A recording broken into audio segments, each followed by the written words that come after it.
Hello friends, இன்றைக்கி நம்ம இந்த வீடியோவில் கேரளா ஸ்டைல் மீன் பொழிச்சது எப்படி பண்ணுறதுன்னு பார்க்கலாம். இது பண்ணுறதுக்கு ஃபஸ்ட்டு நம்ம மீனை மேரினேட் பண்ணணும். அதுக்காக ஒரு பிளேட்டில் 2 டீஸ்பூன் மிளகாய்த்தூள், 1/4 டீஸ்பூன் மஞ்சள் தூள், 1/2 டீஸ்பூன் மிளகுத்தூள், 1/2 டீஸ்பூன் உப்பு, 1 டீஸ்பூன் இஞ்சி பூண்டு பேஸ்ட்டு, 1 டீஸ்பூன் அளவுக்கு லெமன் ஜூஸ் இது எல்லாத்தையும் சேர்த்து நல்லா மிக்ஸ் பண்ணிக்கோங்க.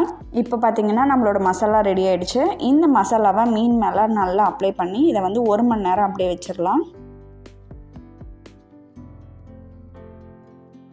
மீன் 1 மணி நேரம் நல்லா மேரினேட் ஆன பிறகு தோசைக்கல்லில் தேங்காய் எண்ணெய் ஊற்றி இதை ஃப்ரை பண்ணி எடுத்துக்கலாம்.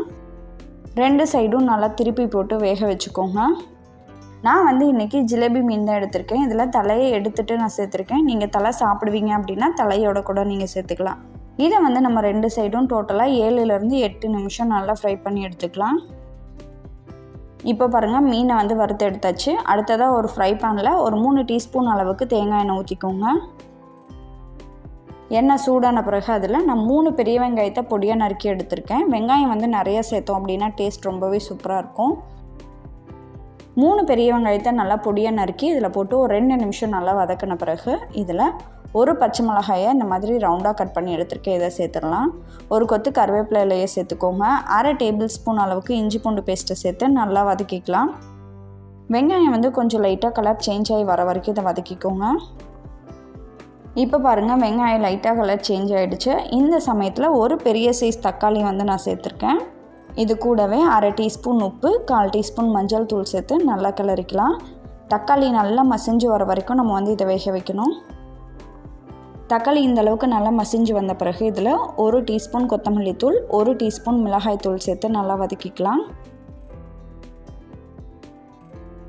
இப்போ இதில் ஒரு 50 ml அளவுக்கு தண்ணியை சேர்த்து இந்த மசாலாவோட பச்சை வாசனை போகிற வரைக்கும் நல்லா வேக வச்சுக்கோங்க. இந்த அளவுக்கு நல்லா திக்கான பிறகு இது ஓரமாக எடுத்து வச்சிடலாம். அடுத்ததாக நான் ஒரு வாழை இலை எடுத்திருக்கேன். இதை ஹீட்டில் லைட்டாக காமிச்சிக்கோங்க. அப்போ தான் நம்ம மடிக்கும் போது கிளியாமல் இருக்கும். இப்போது இந்த வாழை இலையில் நம்ம செஞ்சு வச்சுருந்த தக்காளி வெங்காய மசாலாவை சேர்த்துக்கோங்க. இதுக்கு மேலே நம்ம ஃப்ரை பண்ணி வச்சுருந்த மீனையும் சேர்த்துட்டு இன்னும் கொஞ்சம் மசாலாவை மேலேயும் வச்சிடலாம். இந்த வாழை இலையை இந்த மாதிரி நல்லா மடக்கிட்டு மேலே இந்த வாழை இலையோட நாரை வச்சு நல்லா கட்டிடலாம். இந்த மாதிரி கட்டின பிறகு இதை நம்ம ஸ்டீம் பண்ணி எடுக்க போகிறோம். நான் இன்றைக்கி எலக்ட்ரிக் ரைஸ் குக்கரில் தான் ஸ்டீமிங் பண்ணி எடுக்க போகிறேன். அதுக்காக இந்த அடியில் இருக்க குண்டானில் நம்ம ஒரு 200 ml அளவுக்கு தண்ணியை சேர்த்துக்கலாம்.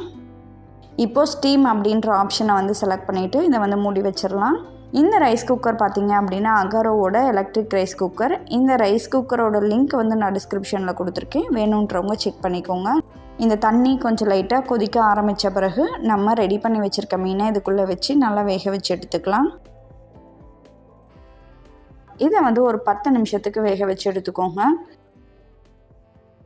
செம்ம டேஸ்டான மீன் பொழிச்சது சூப்பராக ரெடி ஆகிடுச்சு. இந்த ரெசிப்பியை நீங்களும் உங்கள் வீட்டில் ட்ரை பண்ணி பார்த்துட்டு உங்களோட ஃபீட்பேக்கை கமெண்ட்டில் சொல்லுங்கள். நன்றி.